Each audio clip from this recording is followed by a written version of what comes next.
Wa qala Rasulullah sallallahu alaihi wasallam, man shama ramadanan imanan wa ihtisaban ghufira lahu ma taqaddamat min zambi.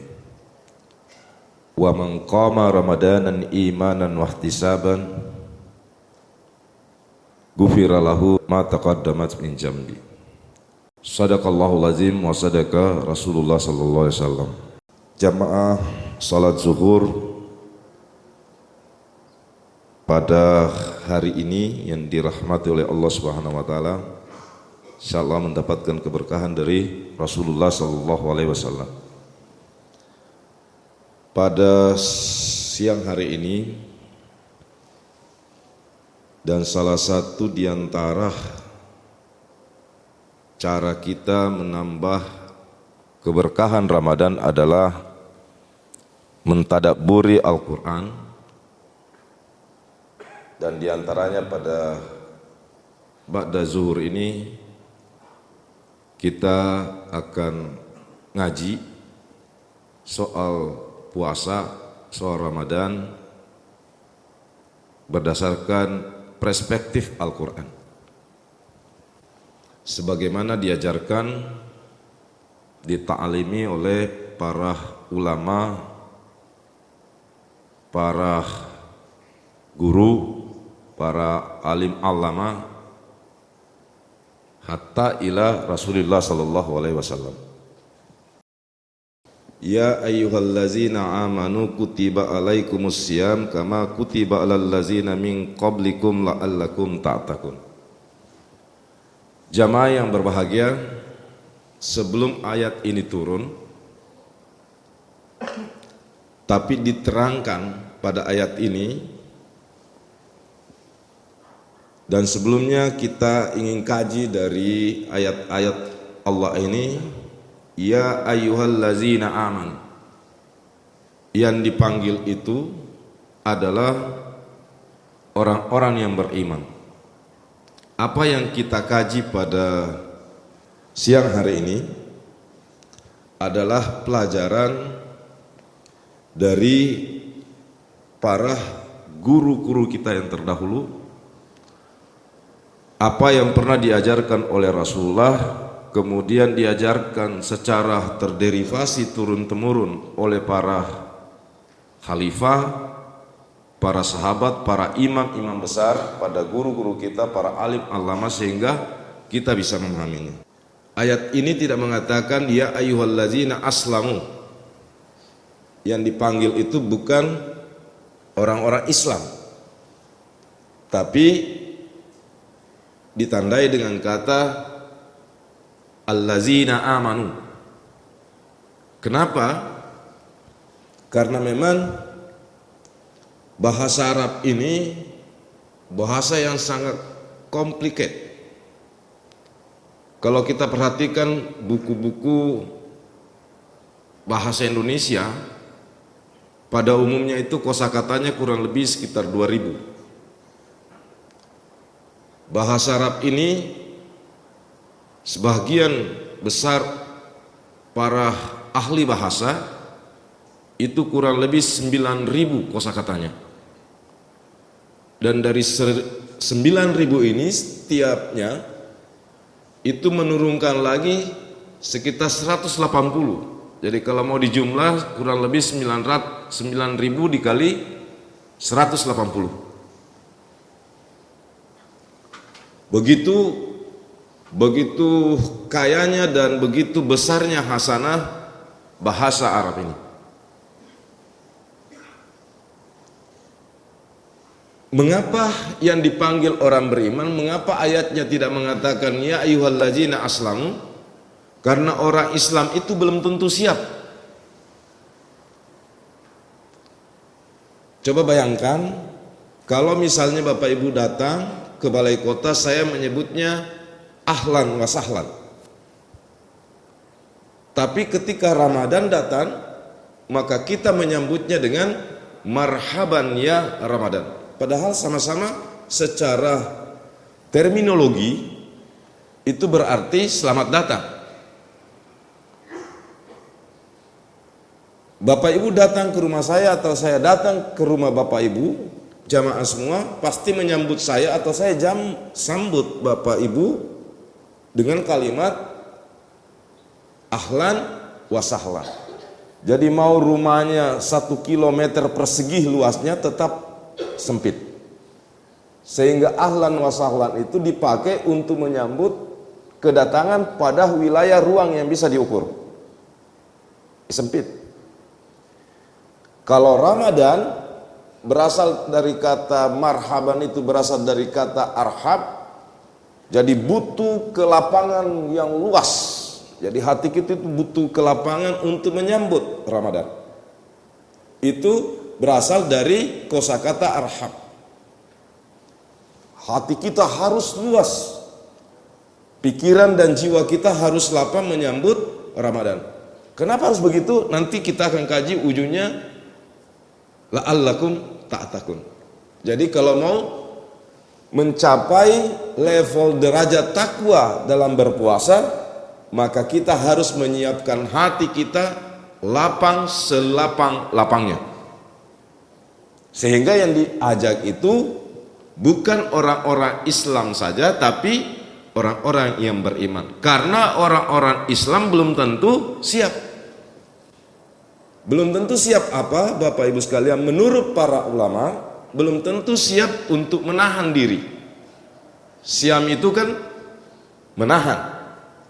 Menahan dari 3 hal besar yang membatalkan puasa. Makan, minum, dan berhubungan suami istri. Melakukan hubungan seks. Serta menahan diri dari segala yang mengurangi atau menggugurkan pahala puasa. Jadi ada yang membatalkan puasa, ada yang mengurangi atau menggugurkan pahala puasa. Tapi kalau orang beriman, insya Allah seperti para jamaah sekalian adalah orang-orang yang beriman yang mampu menahan dari 2 pokok hal tersebut. Kutiba alaikumus syiyam, diwajibkan atas kamu berpuasa. Ini kita pakai periksa lagi bahasa ini. Allah menggunakan kata-kata kutiba. Allah tidak menggunakan kata-kata faradu atau wajibah. Padahal sama-sama maknanya wajib.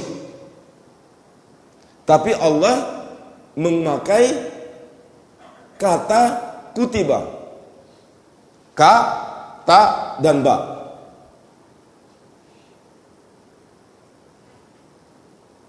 Apa perbedaan antara faradu, wajibah dengan kataba? Kemarin saya berdiskusi dengan teman-teman di TWP, saya contohkan. Misalnya Pak Ridwan ini atau Pak Asli. Pak Asli atau Pak Ridwan saya tetapkan sebagai panitia hari Raya Idul Fitri.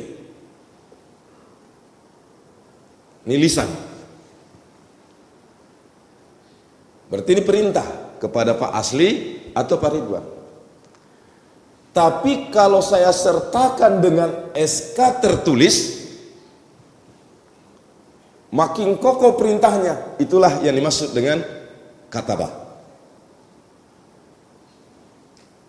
Makanya Al-Quran itu bagi kita sebenarnya harus menyebutnya, lebih afdalnya menyebut kitabullah. Karena orang kafir menyebut kitab ini sebagai Al-Quran. Orang Nasrani menyebutnya juga Al-Quran. Membaca Al-Quran. Kalau kita orang Islam, orang beriman, terbiasa harus menyebutnya dengan kitabullah. Itu perbedaannya antara wajibah, faridah, dan kitabah. Bapak Ibu sekalian, jadi perintah itu kokoh. Karena selain seruan, juga dituliskan. Kama kutiba alal lazina min qablikum, sebagaimana pernah diwajibkannya atas orang-orang sebelum kamu. Kalau kita lihat sejarah puasa dari berbagai kitab tarikh dan penjelasan ulama-ulama besar, karena kita ini beragama bersanad, kita bisa mengucapkan ini itu bukan karena dari kita, tapi dari guru-guru kita, dari para ulama-ulama besar kita. Jadi apa yang saya sampaikan ini saya hanya mengulangi, tidak ada yang datang dari saya. Sejarah puasa itu pada umumnya bersepakat para ulama itu dimulai ketika Rasulullah berada di Madinah pada tahun kedua Hijriah. Sebelumnya dalam sejarah Nabi Muhammad SAW itu telah berpuasa dengan puasanya 3 hari setiap bulan, dimulai dari Rabiul Awal. Sebahagian riwayat mengatakan selama 17 bulan, dan sebahagian lagi riwayat misalnya Yazid mengatakan 19 bulan. Sampailah kemudian Rasulullah juga, di sini ada khilaf. Ada yang berpendapat bahwa Rasulullah berpuasa di hari Asyura pada 10 Muharram, tapi di sisi lain ada ulama yang berpendapat perintahnya pada tanggal 9 Muharram untuk membedakan puasa Asyura yang dilakukan oleh kaum Yahudi. Jadi salah satu kita bermakna berpuasa Ramadan, Allah ingin menunjukkan kepada kita betapa agungnya Habibuna wa Nabiullah Muhammad sallallahu alaihi wasallam.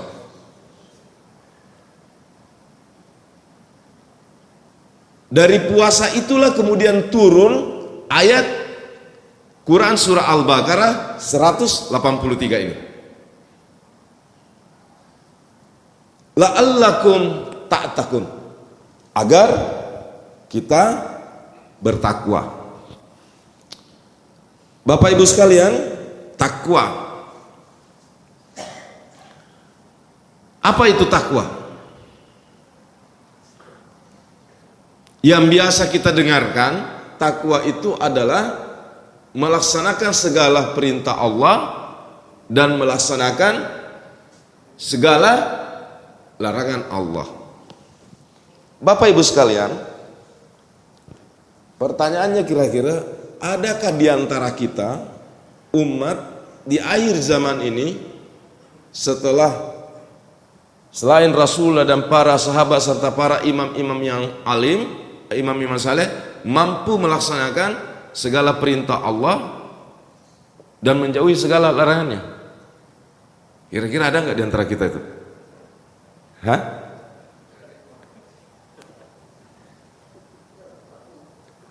Jangan ragu jawabnya. Nggak ada kan? Pertanyaannya, apakah mungkin puasa yang kita laksanakan setiap harinya mampu membuat kita mencapai derajat takwa seperti definisi pada umumnya itu? Melaksanakan segala perintah Allah, kalau segala itu kan tanpa kecuali, menjauhi seluruh larangannya. Bapak Ibu sekalian, agar hidup ini optimis beribadah, mari kita lihat kata takwa itu berasal dari 3 kosakata. Pertama, waqa, kedua, yaqi, yang ketiga, wiqiyatan. Jadi apa itu? Satu, hati-hati. Yang kedua, waspada. Ada pepatah mengatakan al-wiqiyatu khairum minal ilat. Jadi mencegah itu lebih baik dari kuratif. Jadi takwa itu artinya meningkatkan kewaspadaan.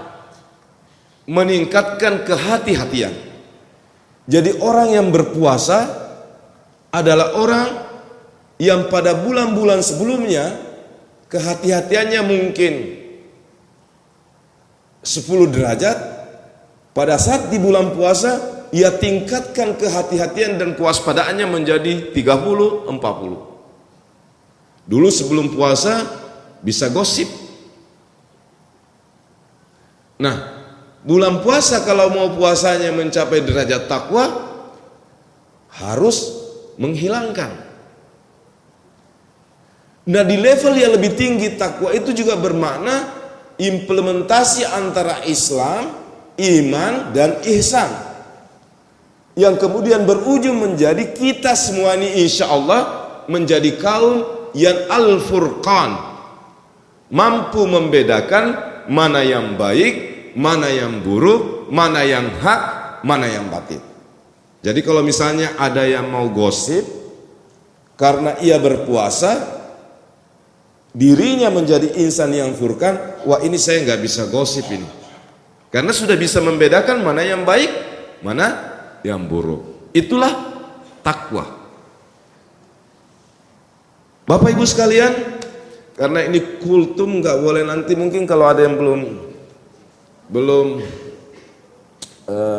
selesai dikaji nanti kajiannya ditambah. Ya karena memang sangat enak, sangat dalam kita mengkaji hal-hal ibadah itu langsung dari perspektif Al-Quran.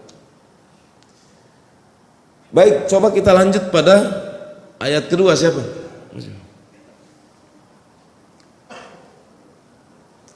Ini kalau di pondok ngajinya kayak gini, sambil kita tadabbur Al-Quran. Jadi yang membaca dan yang mendengarkan juga dapat paham. 184 ya. Bismillahirrahmanirrahim. Ayyaman ma'dudat. Faman kana minkum maridun aw ala safarin fa'iddatum min ayyamin ukhra. Baik, sampai di situ dulu. Ayyaman ma'dudatin faman kana minkum maridan. Jadi rukhsahnya puasa itu keringanan. Jadi rukhsahnya puasa itu bagi orang yang berpuasa keringanan di hari-hari Ramadan ini. Itu pertama sakit. Jadi kalau kita sakit, ya Allah kasih diskon. Ada rukhsah di dalamnya, ada keringanan untuk tidak berpuasa. Kemudian yang kedua, au ala safarin, perjalanan. Jadi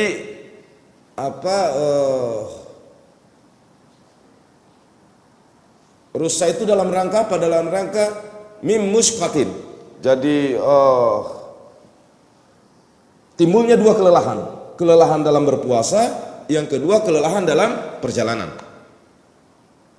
Kalau orang sakit, lelah, harus minum obat dan lain sebagainya, maka ia boleh tidak berpuasa dan kemudian jatuhlah hukumnya qada pada hari-hari setelahnya, sejak Syawal.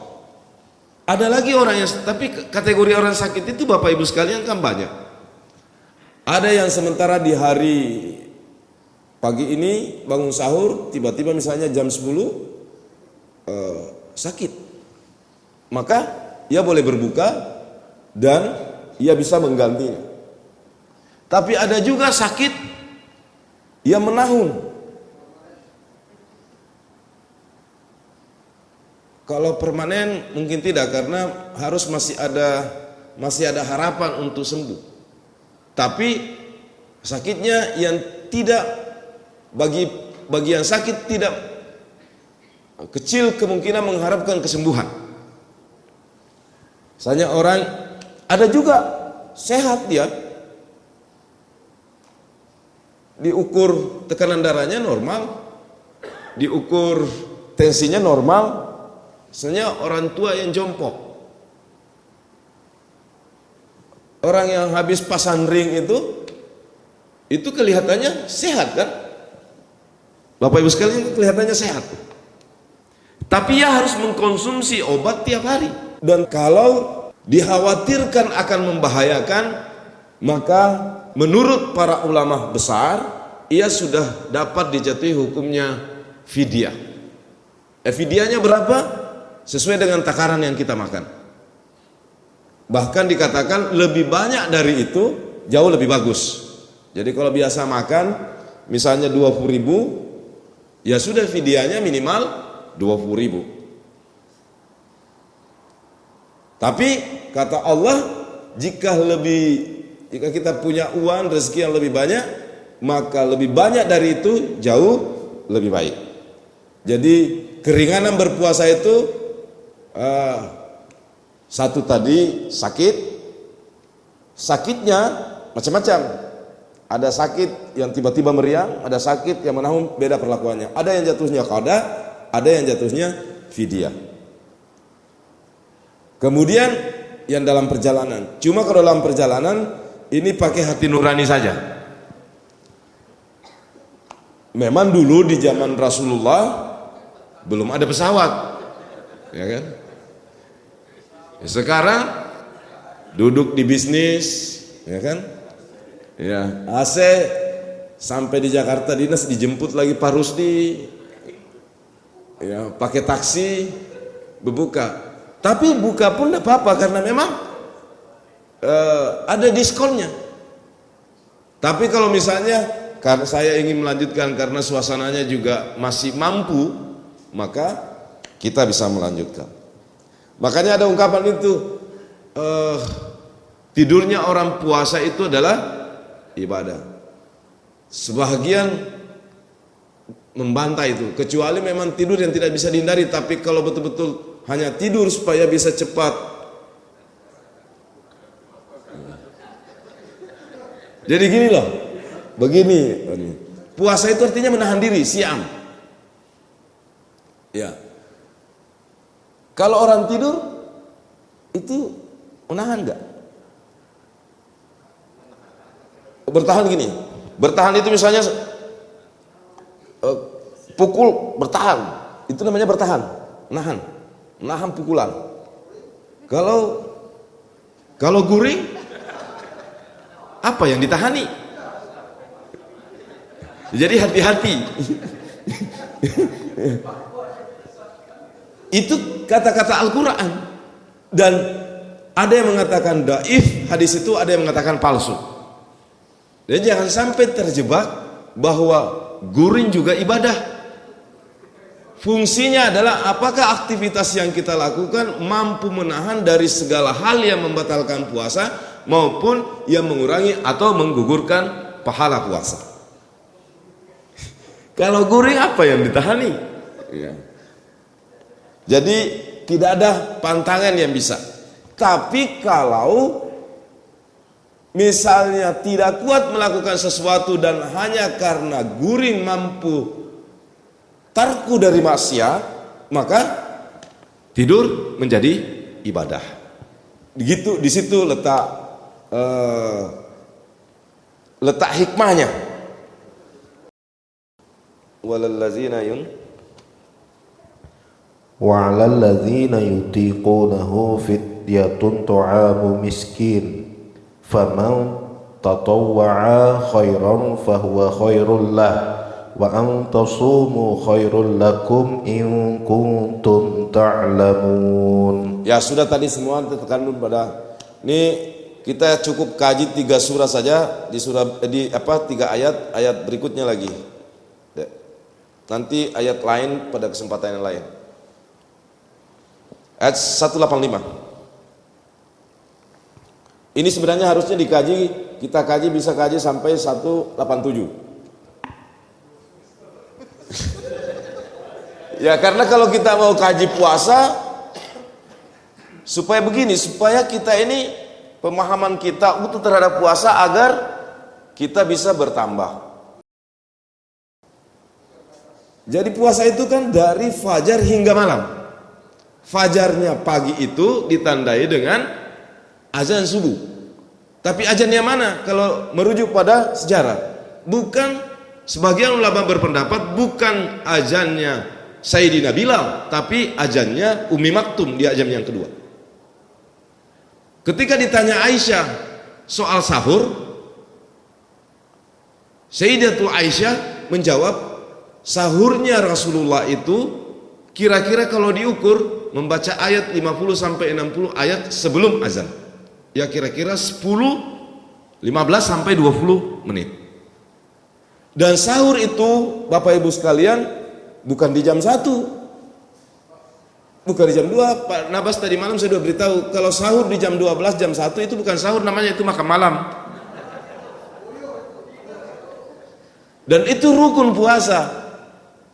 As-sahuri fa inna as-sahuri barakah. Jadi ya harus sahur, kecuali karena ada ilat, ada sebab sehingga kita tidak ketiduran atau apa, tapi sebaiknya sahur, dan sahurnya pada waktu sahur. Sama dengan niat puasa sah itu pada malam hari, dan yang lebih afdal pada saat sebelum bersahur.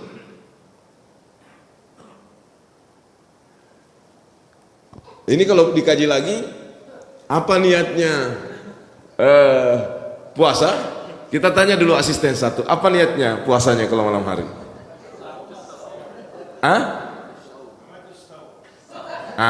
Sekarang mari kita lihat perspektifnya Al-Baqarah 183. Itu pakai kata saum atau siam? Siam. Apakah Al-Quran ada memakai perspektif saum? Ada. Maryam 26 mengatakan begini. Allah mengatakan gini, makan minumlah dan bersenang-senanglah. Tapi ketika ada yang menanyakan kenapa ia bisa hamil, fa innani saum, innani saum. Jadi menggunakan kata saum itu hanya dilarang berbicara. Bahkan ayat itu dimulai makan minumlah dan bersenang-senanglah. Jadi sebaiknya menggunakan kata siam. Ya.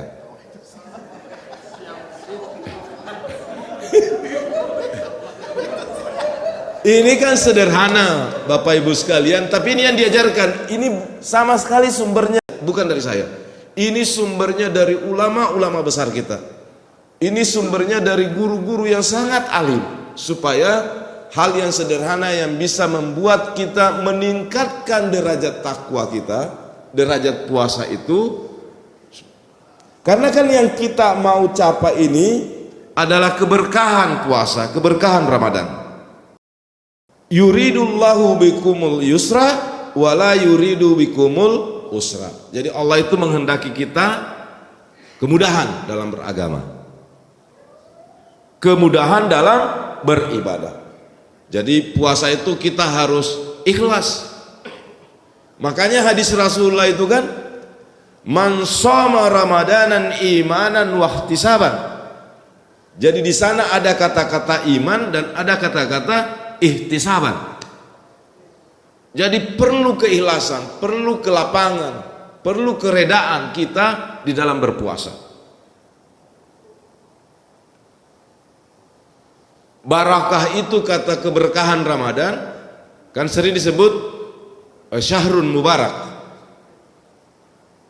Itu berasal dari kata barakah, artinya tumbuh, berkembang, bertambah kebaikan kita. Bahkan menurut Imam Al-Ghazali, barakah itu adalah ziyadatul khair ala kulli syai'. Jadi bertambahnya kebaikan dari segala hal yang biasa kita lakukan. Jadi kalau nggak pernah sedekah, insya Allah di bulan Ramadan ini yang sudah terima TPP sebagian nanti sedekahkan. Nah, itu Pak Asisten satu yang selama ini langsung semua masuk rekening, jarang sedekah, baca justru menunggu sedekah. Nah ini berubah karena ingin mendapatkan keberkahan. Ya. Ya. Jadi itu keberkahan itu dalam pengertian bahasa bertumbuh Pak, kebaikan. bertumbuh kebaikan, bertambah kebaikan. Itu Bapak Ibu sekalian. Itulah kita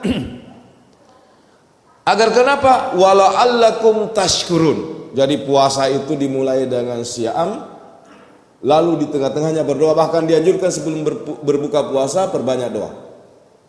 Jadi ini berdoa. Bahkan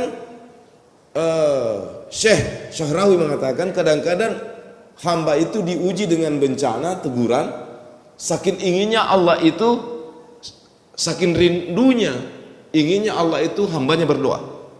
Jadi kalau ada yang ditegur, ada yang kena cobaan, maka ingat, jangan-jangan kita tidak pernah berdoa atau lupa berdoa. Bapak Ibu sekalian, terakhir sebelum kita pisah ini, jadi menambah kebaikan, karena ibadah puasa ini adalah bagian dari kefokusan kita beribadah kepada Allah, maka kita harus mengecek semua pelaksanaan ibadah puasa kita, mulai dari pelaksanaan rukun sampai segala sesuatu. Insya Allah nanti di lain waktu kita akan bahas kitab soal sholat. Mengapa sholat kita itu tidak berpengaruh secara langsung atau banyak pada kehidupan kita? Bisa jadi mungkin kita salat, ini bisa jadi, boleh jadi kita dan antara kita salat kita udah wudu, tapi di dalam kantong kita ada uang, yang uang itu berasal dari pasar, dari mana, bercampur najis. Bisa jadi karena memang pakaian yang kita pakai dari pagi sampai siang kita salat, kita udah berapa kali memakai untuk buang air kecil. Nanti di hari lain kita bahas soal bagaimana salat bisa memberi implikasi yang sangat besar terhadap kehidupan kita. Karena harusnya seperti itu. Bapak Ibu sekalian, Rasulullah SAW bersabda, tafarraq li ibadati. Kalau kita itu beribadah sepenuhnya kepada Allah. Jangan ada variabel-variabel terputus dari rangkaian ibadah itu. Seperti tadi, kita salat, tapi pakaian kita tidak bisa pastikan bahwa itu bebas dari najis. Nah, Bapak Ibu sekalian, kalau fokus kita ibadah, mengharap ketakwaan, bertumbuh kebaikan kita, dan di dalamnya ada keberkahan, maka insya Allah apa yang ada dalam Musnad Imam Ahmad, Rasulullah SAW bersabda, Inna Allah Ta'ala yaqulu ya ibna Adamah tafarraq li ibadati amla sadrak ginan. Nih, sesungguhnya Allah Ta'ala berfirman, wahai anak Adam, beribadalah sepenuhnya kepadaku, niscaya aku penuhi dirimu dengan kekayaan, gina. Jadi kalau ibadah kita itu insya Allah terperhatikan dari hal yang kecil, sehingga terimplementasi semua nilai-nilai rukun ibadah itu, maka insya Allah kita akan mendapatkan ini. Dipenuhi kita kekayaan.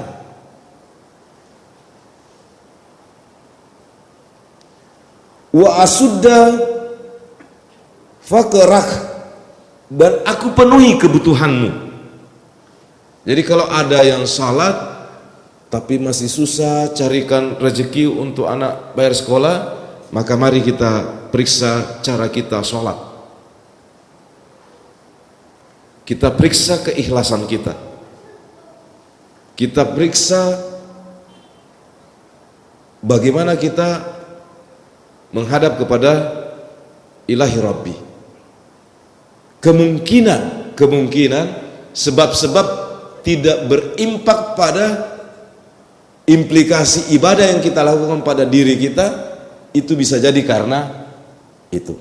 Sebab di ayat berikutnya, wa illan taf'al maltu yadaka sugla, jika tidak kalian lakukan, niscaya aku penuhi tanganmu dengan kesibukan.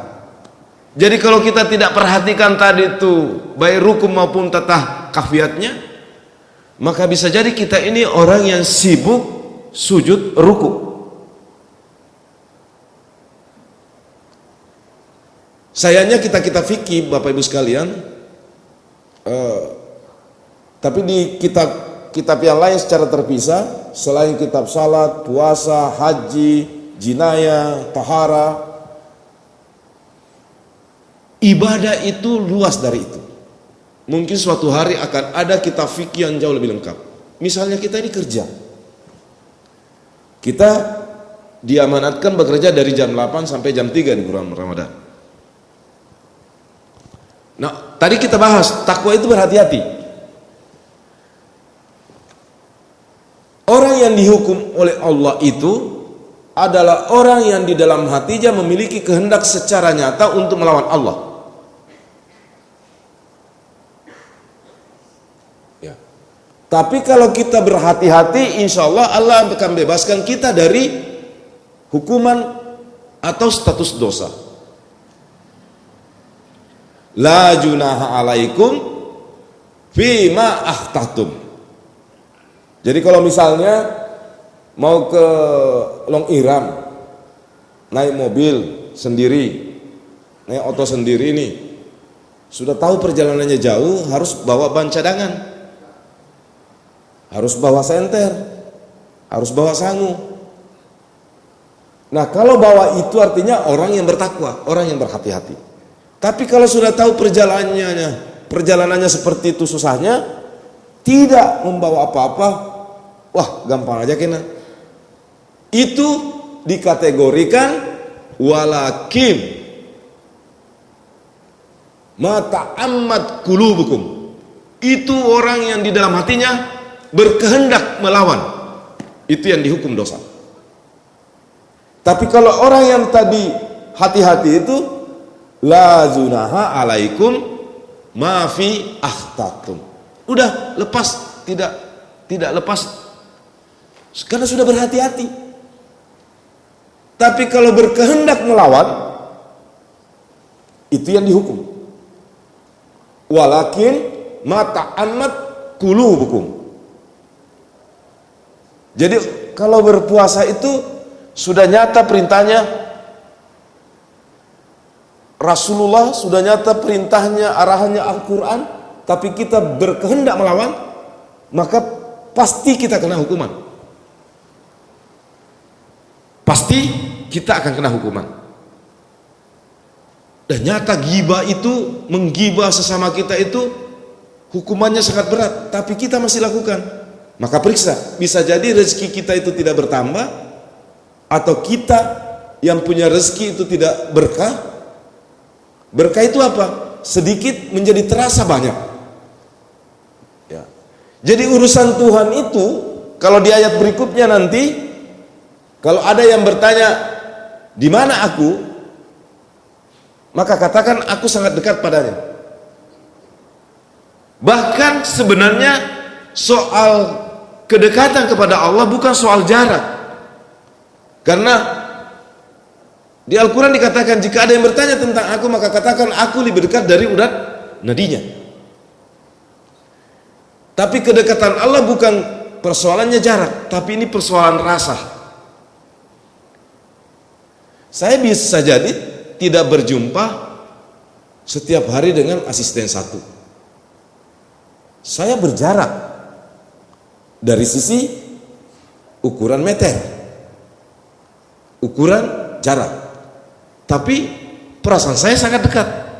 Jadi walaupun beliau itu ada di Supa, di Pindrang sana misalnya, tapi seolah-olah ia ada di sebelah saya.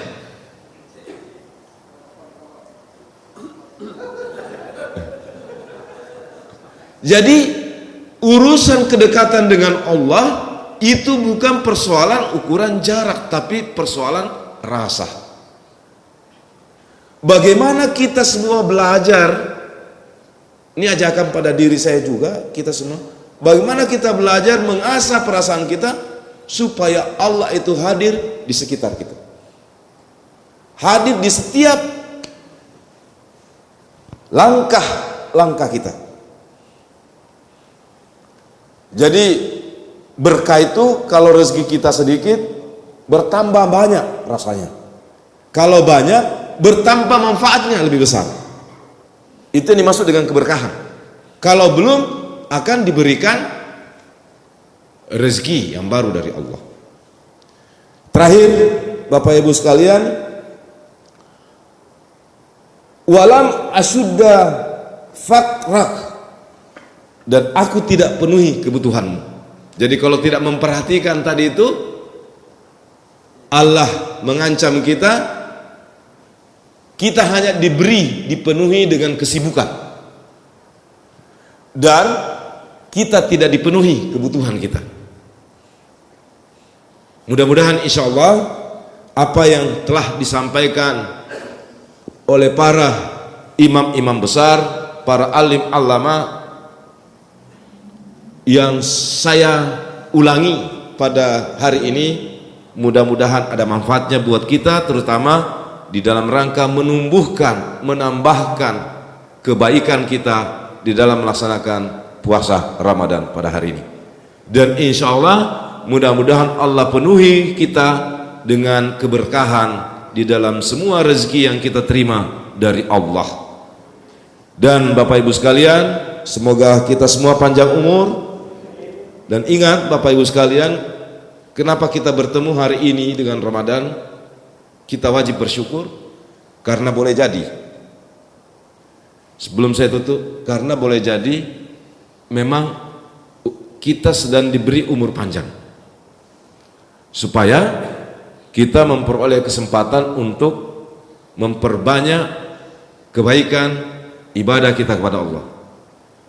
Tapi juga boleh jadi kita bertemu dengan Ramadan tahun ini karena memang umur kita hanya ingin dipertemukan pada bulan Ramadan ini supaya kita betul-betul bersungguh-sungguh menggunakan 30 Ramadan ini, 30 hari Ramadan ini sebagai Ramadan yang terakhir bagi kita, yang menurut Al-Quran bahwa di dalamnya terdapat selain sebagai bulan turunnya Al-Quran, juga terdapat satu malam yang lebih mulia dari 1000 malam.